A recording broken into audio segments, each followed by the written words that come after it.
Hello and welcome to BYJU'S IAS. Before we begin today's session of comprehensive news analysis, an important announcement here. BYJU'S is bringing to you the National Scholarship Test, which gives you a chance to win scholarship up to 90% for BYJU'S IAS courses. The test will be held on 26th of December 11 a.m. The last day to register is 25th of December till 6 p.m. The link to register for this test is given in the description of the video.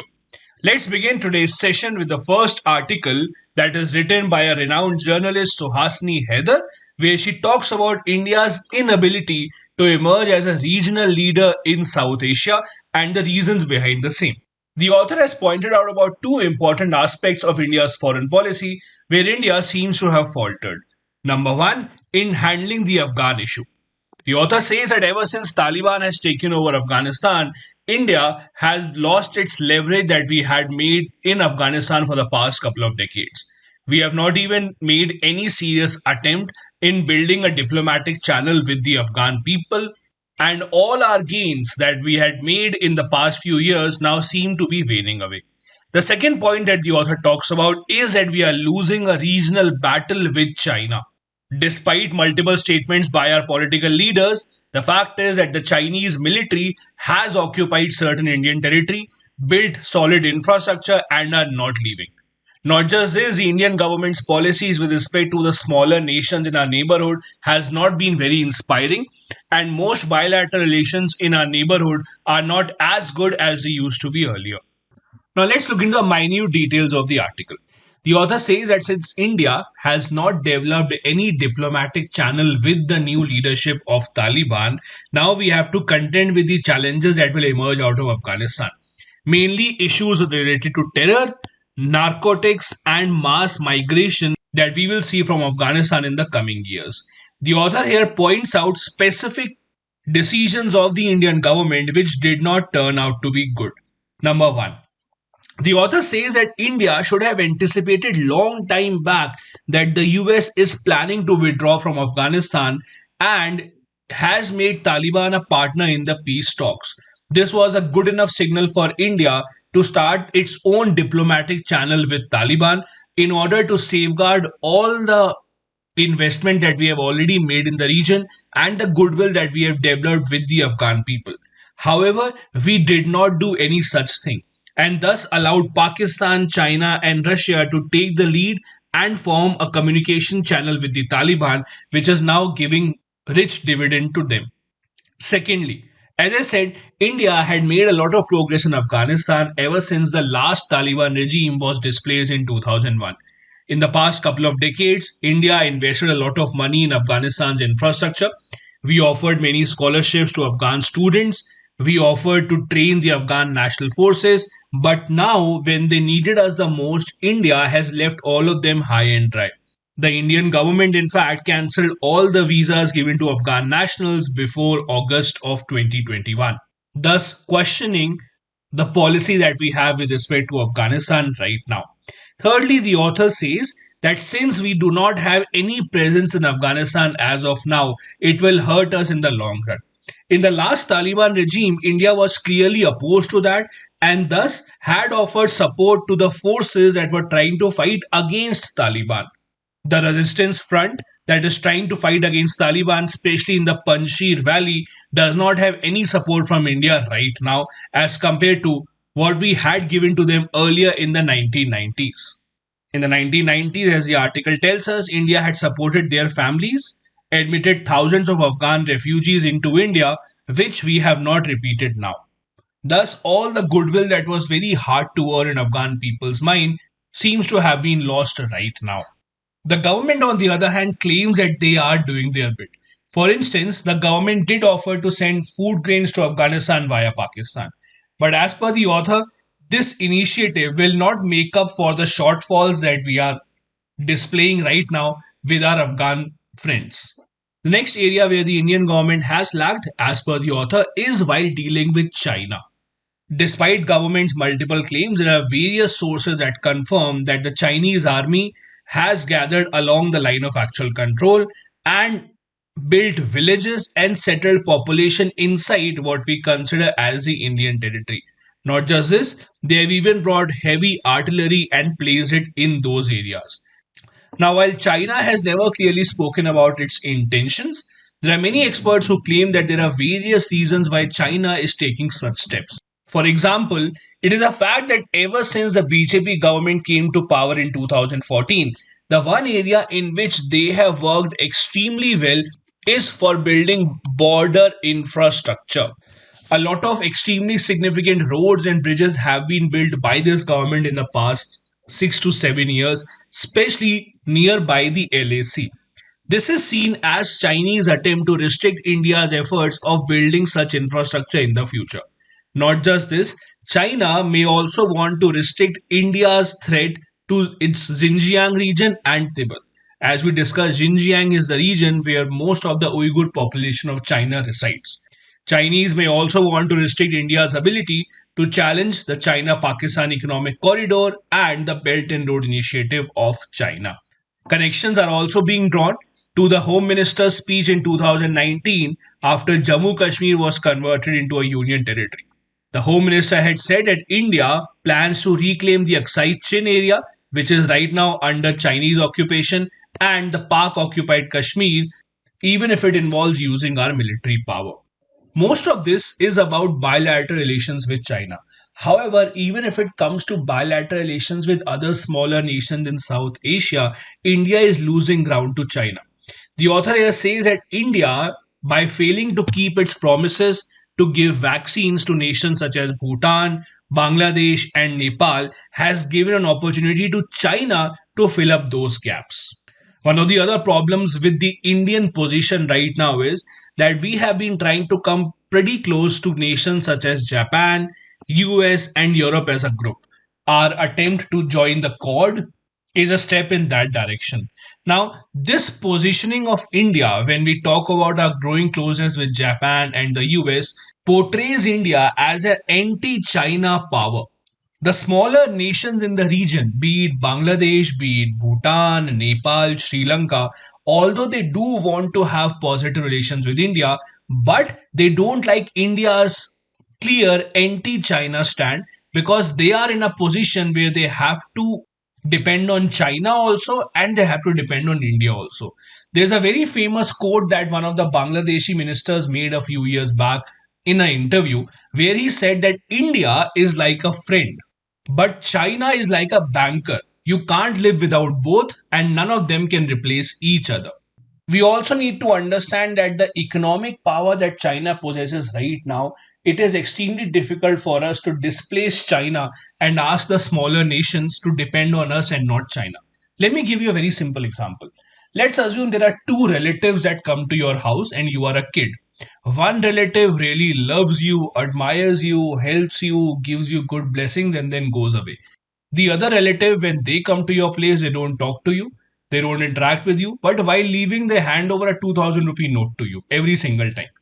Now, tell me as a kid, which relative would you want to visit your place time and time again? Most probably the second one, right? This is what is happening right now when the small South Asian nations have to choose between India and China. The other issue that these nations have with India is India does not have their back at the international stage. For example, very recently, the US government slapped sanctions on Bangladesh's Rapid Action Battalion Force, saying that its officers are accused of serious human rights violations.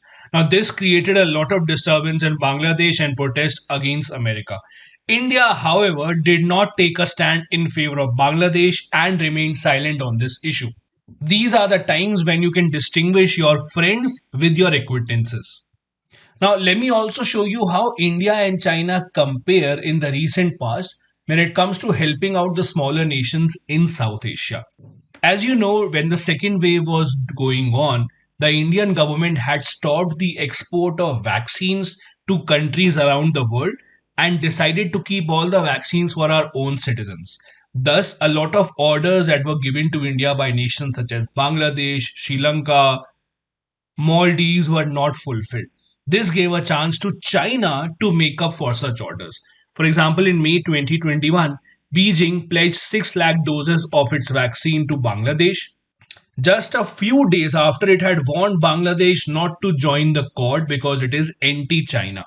Bangladesh had placed an order with the Serum Institute of India, but it failed to deliver the vaccine since the Indian government had banned the exports. The Serum Institute later on supplied only 70 lakh doses against an order of 3 crore doses by the Bangladesh government. Similar was the case with Sri Lanka, which had a deal of 1.35 crore doses from the Serum Institute, but again, because of the export ban, this order could not be delivered. After which, China stepped in and gifted about 6 lakh vaccines to Sri Lanka and offered to give about 2 crore more to the island nation.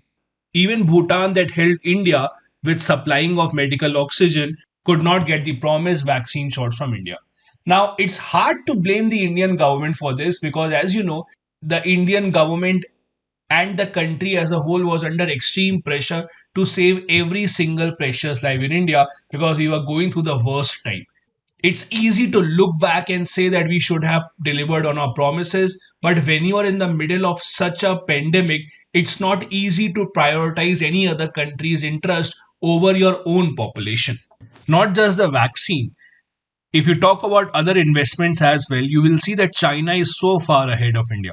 China's investments in South Asia, including Pakistan, in forms of loans, grants, aid, are considered to be above $100 billion as compared to India's $800 million. You might have seen a lot about the Chinese debt trap that they give debt to smaller nations and then they can't pay it back. Then China takes over their property. But at least in South Asia, except the Hambantota port of Sri Lanka, these fears have not been found to be true. And that is why the smaller nations are happy to take the Chinese money to build their own infrastructure. Now, do understand that every single year in the budget, the government of India earmarks a certain sum for helping our neighbors, mainly in South Asia. For example, in this year's budget, the government of India had set aside 7,100 crore rupees from the budget of the Ministry of External Affairs to help our neighboring nations. But again, this is nothing as compared to the aid and loan that comes from the Chinese side. The next article that we will discuss talks about the need for the Indian government at the center and at the state levels to be prepared for the possible third wave with the rise in the number of infections because of the Omicron variant. Recently, the Union Health Secretary had written a letter to the chief secretaries of all the states and UTs to be prepared for the new wave and to be much more vigilant as compared to earlier. They were told to keep an eye on the test positivity rate and report if it goes above 10%, and also keep an eye on the bed occupancy and report if it goes above 40%, especially on those beds which are in the ICU and are on oxygen support. The letter also said that the district officials should be much more proactive and should impose restrictions such as a night curfew and restrictions on large scale gatherings to prevent the spread of the new variant. Now, the fact is that India is much better prepared to fight the possible third wave as compared to what we were at the time of the second wave. Close to 90% of India's adult population has been vaccinated with at least one shot, and almost half of the adult population has got both the doses of the vaccine. Now, on the one hand, it may sound to be reassuring, but the fact is that the new virus variant does seem to have a much greater infection rate as compared to the Delta variant. Just a few months back, we thought that those who have had vaccines can travel around the world. But now we are seeing even the people with third dose are not sufficiently safe. In fact, just today there was a news in the newspaper that Israel is planning to give the fourth shot, not just third, to people above 60 years of age in the country. So, as you can see, scientists around the world are not certain if even the third dose would be enough to prevent against the virus. Although there are two vaccines that are being made in India on a large scale, most of the Indian citizens have been given the Covishield vaccine. Also, none of the vaccines that we have had are based on the mRNA technology, which is much more advanced and is used by Pfizer and Moderna vaccines. Despite various debates, the government has still not decided on whether or not to give vaccine to children and to give the booster dose. mainly because of the concern that it may lead to a shortfall of the vaccines to the adult population who are more at risk. With the election season coming soon and the election campaigning happening in states such as UP, Goa, and Punjab, there is a good chance that the infection will spread more rapidly in the coming months. Now, it also gives us a chance to look at where do we stand right now as compared to earlier in terms of the infections that we are having and in terms of our own preparedness. Recently, in the Parliament of India, the health minister made a statement according to which he said that the buffer stocks of medicines and oxygen have been prepared to deal with the crisis and 48,000 ventilators have been distributed to the states. He said that 88% of India's population that is eligible for the vaccine has been given the first dose and 58% already have both the doses. Not just this, people who are coming from those countries where infections are rising are required to take mandatory tests on arrival and have to be in isolation for 7 days at home. At the same time, India is working to increase its manufacturing capacity of vaccines with every passing week. At present, the capacity stands at 31 crore doses per month, which will further be increased to reach 45 crore doses in the next 2 months, allowing India to resume the export of vaccines to large number of nations. As you can see here, the infections are on the rise owing to the Omicron variant, especially in the US and European nations. In fact, in US, 70% of the new cases that are being found are of the Omicron variant only. The good part, on the other hand, is that the number of infections coming out in India are in a constant downfall. In fact, right now, the number of active cases in India of coronavirus are at their lowest level in the last 1.5 years. The next article today is focused on the Forest Rights Act and how its implementation since 2006 has been a bit sloppy as compared to what we would have hoped. As you would know, the Forest Rights Act was passed in the year 2006 mainly to give ownership rights to the tribal population who have been living in the forest for a long time and who have been taking care of that forest area. In the past 15 years since the act has been passed, over 42 lakh individuals and communities as a whole had submitted their claims of being given ownership to the land. Of this, 46% applicants were given the ownership papers of their land. Thus, the author here says that since over half of the claims are being rejected, there is something wrong in the process. It is a forest department that plays an important role in finalizing the ownership rights. A lot of genuine claims of the tribal people are being ignored and they are not given an option to appeal anywhere else. And that is why there is a need to relook at the Forest Rights Act. And is there a need to introduce new laws because this one is not working out to be enough? The author here has pointed out multiple issues in the implementation of the Forest Rights Act. First, the act requires that the government should form a forest rights committee and are chosen when at least two-thirds members of the Gram Sabha are present in a meeting. However, this process is not being followed. The committees that are formed on a very short notice by the panchayat secretaries who get just 1 or 2 days after they receive an immediate order by the district magistrate to form such committees. Although the Forest Rights Act says that equal rights while giving ownership will be given to the women, but again, this has not translated on the ground. And most of the claims that are made by single women are ignored by the authorities. In the initial years, while deciding on the ownership claims, the government authorities insisted that they will decide only on the basis of satellite images and they did not admit any other proof or evidence. But after the intervention of the court in 2011, the authorities were forced to look at other evidence and proof also apart from satellite images while deciding on the ownership claims. The act says that the maximum land that can be awarded to the tribals is 4 hectares. But the author says that in reality, the amount of land that is actually being given to the tribals is much lesser than this limit of 4 hectares. The other problem is that the people for whom this act has been passed do not have a lot of awareness, and that is why they are not claiming their rights and not fighting for their rights. This is where some NGOs have come in and played an important role. For example, there are NGOs working in the Dang district of Gujarat that have made a lot of difference by educating the tribals about their rights and how to file the paperwork and get ownership of the land. However, such NGOs are only working in a few areas. So most tribal population is not so lucky to have this help from such well-intentioned NGOs in the country. For example, states such as Chhattisgarh, where insurgency is extremely high, do not have any such NGOs working in this regard.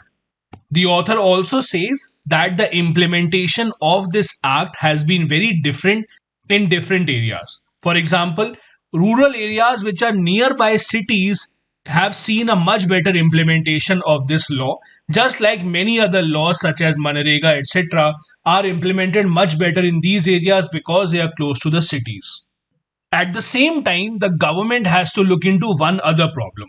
That is, the employment opportunities for the tribal youth in the country are extremely low. Many of them do not want to take up agriculture, mainly because of the declining fertility of their land or because they're not interested in this, but they don't have enough skills or education to take up any other job. The population is growing at a pace much faster than the growth of jobs, and that is why there is an increased competition. In Chhattisgarh, in the tribal areas, people used to earn their livelihood by collecting tendu leaves, which are usually used in the making of bidi. But now, laborers from Bihar are coming into these areas and doing the same work at a lower pay, thus taking away the jobs from the tribals in Chhattisgarh. The other problems that they face is exploitation by the local traders who promise to buy their land produce but do not pay them a good price. One of the reasons why the fertility of these lands have been declining is because of lack of irrigation facility and lack of skills that are required to increase production. Thus, many of these people who were earlier in the field of agriculture are now migrating to work as construction workers or as road laying laborers. NGOs working in these areas have been asking these people to migrate towards the market which is increasing in India. For example, there is an increased demand of aloe vera bamboo products in India, which are grown widely in these areas. However, it requires a push on a much greater level by the government if we want most of the population to go in that particular area. The author here says that while the Forest Rights Act was a step in the right direction, assuming that this one single law would make all the difference in the lives of the tribal population is a mistake. There are a lot of other things that the government needs to focus on. For example, we need programs that focus on skill based education for the tribals so that they can diversify their earning and be an example for their community to follow in the long run. Not just this, the government should also strengthen other laws such as the PISA law, which applies to these areas, to give the correct ownership rights and autonomy to the people living in these areas. Now, you would be able to understand this article much better if you know the details about the Forest Rights Act.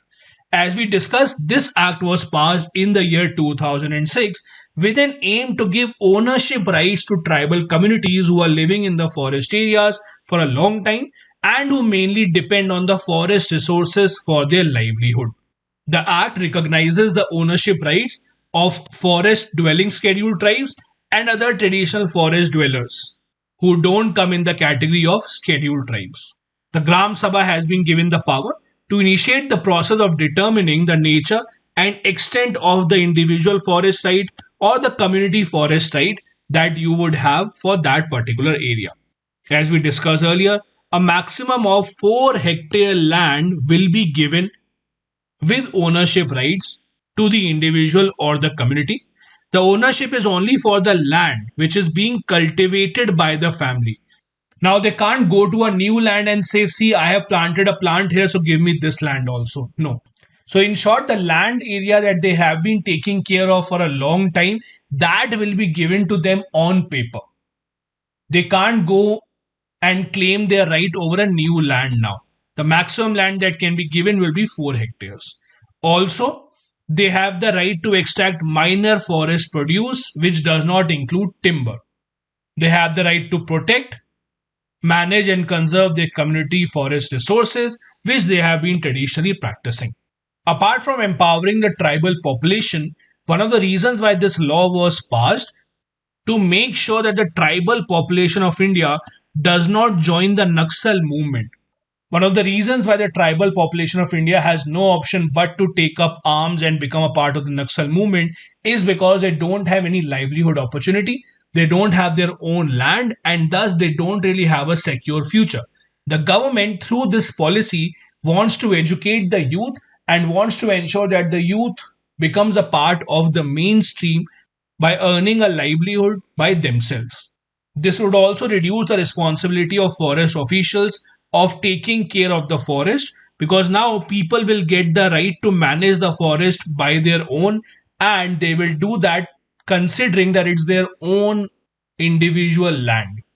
The next article that we have is about the SEBI's decision to stop commodity derivatives trading in agri products. SEBI has asked the stock exchanges that from now onwards, derivative contracts in farm commodities such as wheat, chana, mustard, seeds, etc., will not take place for 1 year. The contracts that are already in force will be settled, but no new contracts will be given now on the agri products. Let me give you a very simple example of what are derivative contracts. For example, right now, oil is selling at rupees 100 per liter. I think that in the future the price will increase. So I will go to a oil company and tell them that I am giving you an advance for 1 lakh liter of oil at today's price, but I don't want you to deliver it to me today. I'll just give me a contract and I will take the delivery much later on whenever I have the time. Now, at a later date, the price of oil may increase also. It may become 150 rupees per liter, but it doesn't matter. I have already signed a contract. You will have to give it to me at 100 rupees per liter only. This is the kind of a derivative contract that has been signed for the future. There are many different types of such contracts under the definition of derivatives. Usually, what happens, let's say today is 23rd of December, and the contract said that on 23rd of Jan, I will take the delivery of oil. On 23rd of Jan, the oil is 150 rupees per liter. So, usually, what happens on 23rd of Jan, I will not take the delivery of oil. Rather, I will tell the petrol pump owner, don't give me the oil, just give me the price difference. Just give me 50 rupees per liter for every liter into 1 lakh, and I will not take oil from you. So I'm earning like this because I made a bet, because I knew that the price will increase in the future. The petrol pump owner thought that the price will not increase. Petrol pump owner thought that the price will reduce, so he will profit. But I won the bet, and after 1 month, I told him I don't want the petrol, just give me the difference, and I will give him the contract back. These are called derivative contracts. Usually, it does not result in exchange of any commodity. Oil usually will not be exchanged, or agricultural products will not be exchanged. It is the trader's way of making money in between by predicting whether the prices will increase or the prices will decrease. SEBI now has said that this will not happen for 1 year. For 1 year, whatever contracts that you have signed, just finish them up and no new contracts will be given. Now, why is SEBI doing this? This is because of an increasing inflation seen in the Indian market. In October, inflation reached 4.5% as compared to 4.3% in September, and the RBI predicts that the inflation will further increase by the end of this year. Inflation is especially being seen in the vegetable oil sector, and India has been forced to import a lot of edible oil, including palm oil, soy oil, sunflower oil, etc. The government believes that with this step, since the contracts will now be settled, a lot more oil will be released in the market. The government will not have to import a lot of oil, and the prices will cool down because of that. That is the government's intention behind asking SEBI to do the same. The government in itself has tried to reduce the price of oil by multiple measures. For example, union and state governments recently reduced the excise duty and VAT on petrol and diesel. The government has also reduced taxes on vegetable oil, but not a lot of impact has been made on the overall inflation with these attempts. Now, since the news is about SEBI, let's look into what SEBI exactly is, why was it formed, and how does it work. It's a statutory body that was established in 1992 as per the Securities and Exchange Board of India Act of 1992. The basic function of SEBI is to protect the interests of the investors in securities and promote and regulate the securities market in India. Interestingly, when it was formed as an executive body without any statutory provisions in 1988. It was only in 1992 that it turned into a statutory body. SEBI works in the interest of the issuers, the investors, as well as the intermediaries. The power of SEBI has been increasing in the past few years. In 2014, SEBI was allowed to regulate any money pooling scheme worth rupees 100 crore or more and attach assets in case of non-compliance. Not just this, the SEBI chairman also has the authority to order search and seize operations.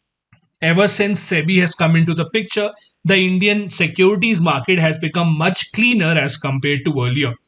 In 2006, Prime Minister Manmohan Singh said that eternal vigilance is the price of market stability and market growth. SEBI has kept the faith of the country in the market alive and has steadily gained more powers and overseen India's capital market expansion. SEBI has also earned respect from domestic and global investors for improving the efficiency of the Indian market, as a result of which there has not been any broker default since the year 2001. The next article that we have talks about the Karnataka Protection of Rights of Freedom of Religion Bill 2021, which was introduced in the Karnataka Assembly. In simple terms, it is an anti-conversion bill that introduces stringent punishments for those who are forcefully converting people into another religion or inducing them to get converted into some other religion. The bill has provisions of 10 years of imprisonment for forcible conversions for people who belong to scheduled castes, scheduled tribes, minor or women from any other religion. The complaint for such an offense can be filed by the family members of the person who is getting converted or any person who is associated with the person who is in the picture. The offense shall be cognizable and non-bailable. Cognizable offense are usually serious in nature, such as murder, kidnapping, theft, etc. In such offences, an officer can take cognizance of the crime and arrest the suspect without even seeking a court's warrant if the officer has a reason to believe that the person has committed the offence. Now, as per the provisions of the bill, you can convert to some other religion, but no one can force you to do this. Any person who wants to convert has to inform the district magistrate at least 30 days in advance. The person who is executing this conversion, the religious leader who will do the formalities, should also give a notice 1 month in advance to the district magistrate. After this application, the DM will conduct an inquiry through the police to establish what is the real intent. Why do you want to convert to some other religion, or are you being forced to do this by someone? After getting converted to the other religion, you again have to inform the DM within 30 days of the conversion and appear before the DM to confirm your identity. After the conversion, it is the DM's responsibility to inform the revenue authorities, social welfare, minority, backward classes, or other related departments who will take steps to give you whatever is entitled to you, such as reservation or other social benefits. Now, as you know, Karnataka is not the first state to have such a law. States such as Arunachal Pradesh, Chhattisgarh, Gujarat, Himachal, Madhya Pradesh, Odisha have such a law. Odisha was the first state to introduce such a law in 1967. Now, this bill specifically has led to a lot of protest whenever it has been introduced in any state.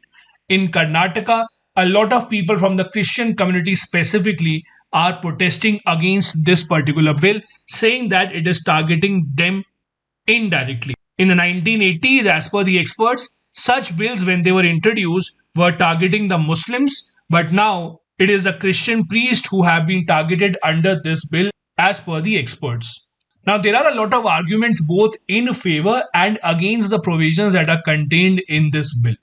The Karnataka government has taken most of the provisions of this bill from the one that was introduced in Gujarat. But interestingly, the Gujarat High Court itself in August 2021 struck down some of the provisions of the bill, such as the people who are marrying into different faith have the burden to prove that they are not being forced into it. The Gujarat High Court had said that it is an individual's right to choice and liberty given by the Constitution of India. Such provisions are in the Karnataka bill also, and thus the experts say they go against the Constitution. Not just this, various legal scholars argue that this goes against Article 21, which includes a right to marry a person of your choice irrespective of his or her faith, and Article 25, which gives you the freedom to practice and propagate the religion of your choice. The Supreme Court also has had its say in multiple cases on this issue. The court has said in multiple judgments that the state and the courts have no jurisdiction over an adult's absolute choice to choose a life partner, and he or she, after the marriage, can convert to the partner's religion. However, the Supreme Court said that just converting to some other religion with the purpose of getting some benefits from the government schemes will not be allowed. In both the Lily Thomas and the Sarla Mudgal cases, the court had said that religious conversions without any bona fide belief in the religion and only for the purpose of getting some legal benefits will not be allowed. The history of such laws in India is very old. Although the British did not enact any such law, but at the time of the British, many princely states did have such a law to restrict missionary activities in India. For example, the Raigad State Conversion Act of 1936, the Patna Freedom of Religion Act of 1942, Udaipur State Anti-Conversion Act of 1946 are examples of such laws. Similar laws were passed in Bikaner, Jodhpur, Kalahandi and Kota as well. These were the articles we wanted to discuss from the Hindu newspaper today. Now a couple of practice questions. Number 1. List out the significant provisions of the Forest Rights Act. Assess the success of the act in improving the lives of forest dwellers in India. Second, what are the main challenges India is facing in its neighborhood? Is it time for India to go back to the ideals of Gujarat doctrine to win over the trust of its neighbors? Both these questions have to be answered within 250 words each. Thank you so much for watching the video.